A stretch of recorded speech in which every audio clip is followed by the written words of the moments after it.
But no, to teach consequences, cause and effect, you got to do that. So, like I said, I'm gonna be a hypocrite. So I don't believe in beating your kids, but I will beat their ass though. Huh? I'm trying to tell you. So, this is what I'm saying. 1 year old, two. I'm not beating them. That's they one, they two, they three, they kids, they babies. You don't beat them. You don't do that. Right. You know what I used to do with Marley? I will pluck his ear. Now, what I do at the age, I do talk to them. I do let them know, like, look, you doing a little, chill out, man. You doing a little too much. I'm gonna beat you up. You know what I mean? Like, they act out, whatever. How they cry. Come on, man. What you doing, bro? You gonna do me like this today? You know what I mean? Like, I talk to them, but bro, when them little motherfuckers be 8 years old and 7 years old, them little man, sometimes Test they them little, boundaries. I'm gonna fuck your little ass up. But tell me, what do you mean by I don't believe in beating kids, but I beat... Huh? What'd you say? I don't believe in beating kids, but I will beat their ass. What does that mean? That mean that I believe in talking. I believe in, you know what I mean? But sometimes kids, like you said, they try their hand. You might got to fuck him up I one feel time. like you're being elusive with this explanation. We still do not understand. What do you mean by I don't believe beating kids, but I will beat their ass? Yeah. You just Oh, said it. so you said do the same believe... thing. You So said, what you say, the rod according to the... So what you're saying is, that's why you called yourself a hypocrite. What you're saying is you do believe in beating kids because you beat kids' asses, but you wish that you did it because you want to be a good guy. But sometimes they need their ass beat. Is that the translation? No. The translation is, I believe that, first of all, 1 year old, 2 year olds, 3 year olds, I believe that's off limits. That's off limits. That's off limits. When you say beat, but... Okay, go ahead. Yeah, but what? Because we're going to get to the bottom of it. I'm going to tell you Because about when you say beat, are you meaning like actual, or are you saying any type of physical deterrent? I'm not going to smack no kid in the face or nothing like that. No, I'm saying when you say... ass. I'm saying you only mean, so when you say beat, you mean like a spank. Yeah, I'm spank your ass. Yeah. But if you listen, hold up. Yeah, because I think that at those ages you can do other things to correct them and don't require you actually hitting them. Well, let me tell you when... Like I said, you would like plucking. I would like pluck him right on his knuckles, so let me something like that. Mine's progressively grow. Based on your child, right? No, the age. Yeah, okay. Yeah, so it's the age. So let me the tell you age of the child. Mm-hmm. You get the pat on the ass, right? Mm-hmm. First of all, I'm not gonna be beating the child all the time. Mm-hmm. So the child shouldn't be that goddamn bad. That's some mental shit going on. If you find it in you where you feel like you need to beat your toddler all the time, the problem is with you. Yeah, not a toddler. You can't beat a toddler. Because they're in because the phase of development that they're in, they're learning and exploring the world, and you're supposed to be training them. Like, the biggest way you train them is by modeling. Now, I'm gonna tell you something. I don't know what people think going on, but them 7, 8 year olds, them motherfuckers different. Mm-hmm. They can be the little paddle, bow. Mm-hmm. Then they can go to the belt. Then go to the jack up.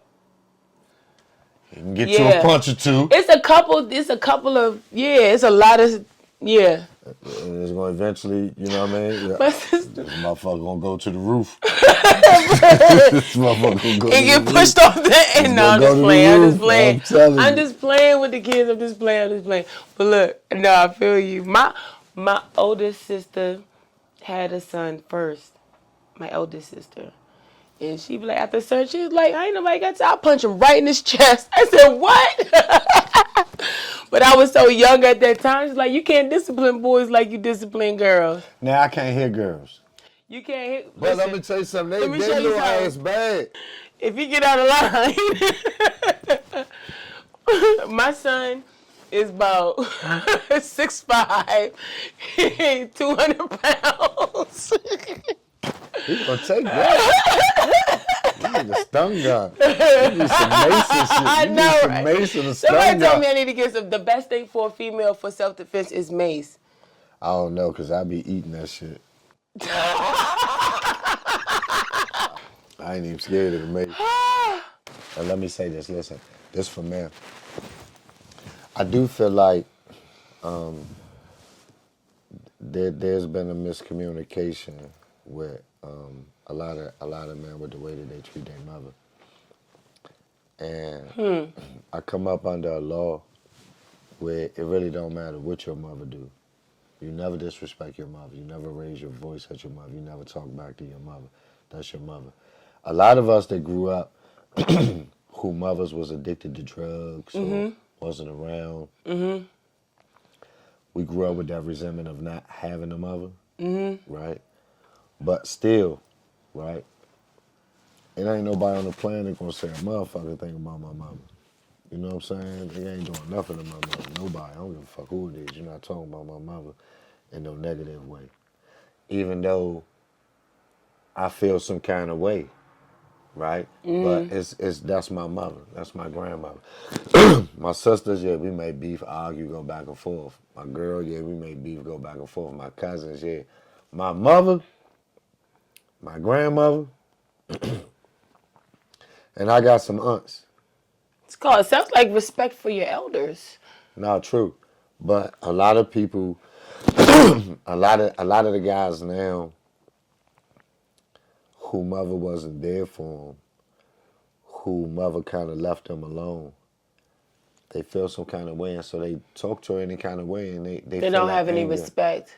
They don't have any respect. They feel they don't have any love, but in order for you to be hurt, it comes from the love, right? The betrayal, the letdown, the disappointment, or whatever it was. There's also a situation of women who have kids, who got strung out on drugs, who kids had to live with family members or grandma, or even foster care. 10 years went by. It was eating her alive. She finally decided to get off drugs, go get her kids, get a place, try to get a job, be a mom. She do it and get her kids, and they hate her. They just treat her like shit all day, every day. And it's been 3 years. And she's like, look, I've been clean 5 years. I've had my kids for 3 years. They talk to me like shit. They not coming in the house. They not. She don't know what to do, right? So, you know, it's a chance of her spiraling out of control again. It's a chance of her trying. She definitely got to get the support, like having some place to go and vent this stuff. But she's going to have to. She has to outrun the kids' memory, ability to hold a grudge, anger. She has to outrun and outpace that with consistency, reliability. So basically all of the different things that were missing, you know, you're going to have, it's like a multiplier. So if you was high for how long? 10 years?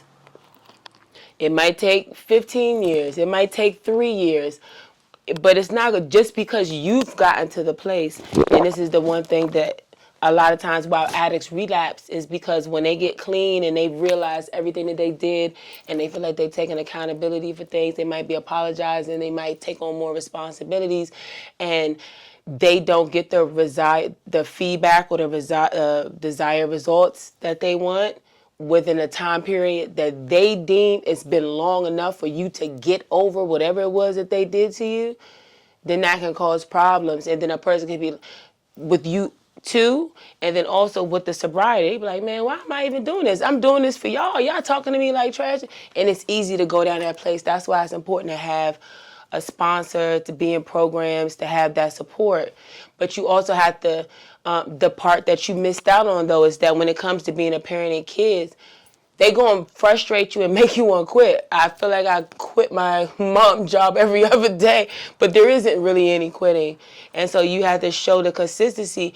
When your kids see you just continue to be there, that stuff works itself out. When you continue to show up and show love, show understanding, and then if you can't and you don't know how to do it, but then you show the willingness to figure it out, they see you go get help to do better, to be a better parent, then their behavior will come around. But you got to give them, especially if it's been a long period of time, you're going to have to be understanding. But then at the same time, you do still have to set rules. But, the reality of just compelling people to follow a rule is based on your level of being able to enforce it. So let me give you a fact.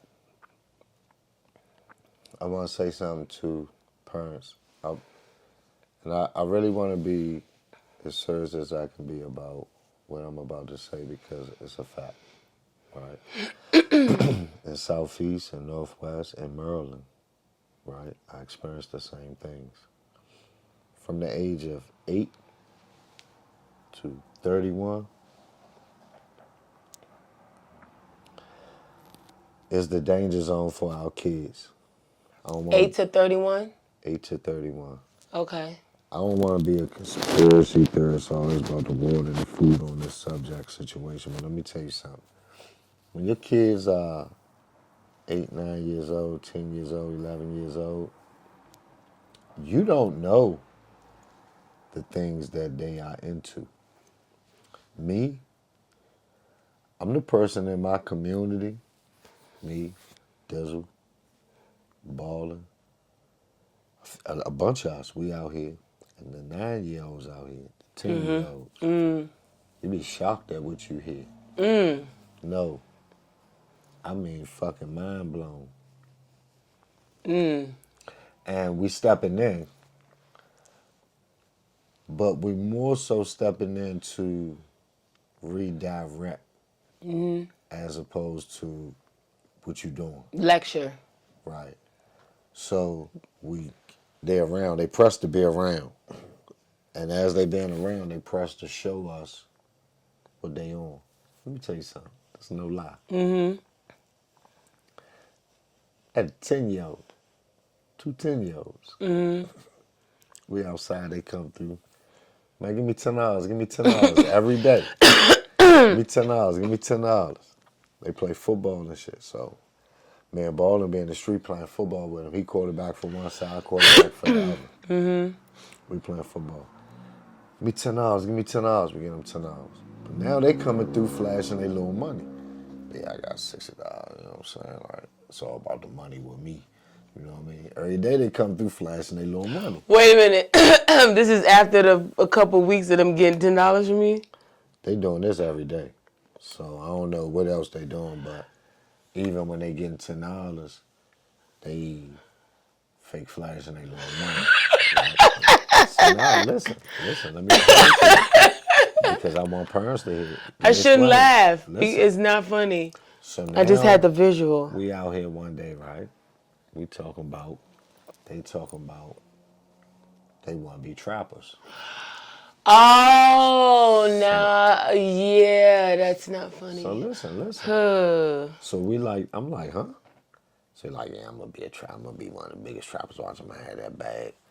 So I'm like, what is you talking about, man? Where did you even get that from? Right. So now listen, this was great, blow your mind. Right.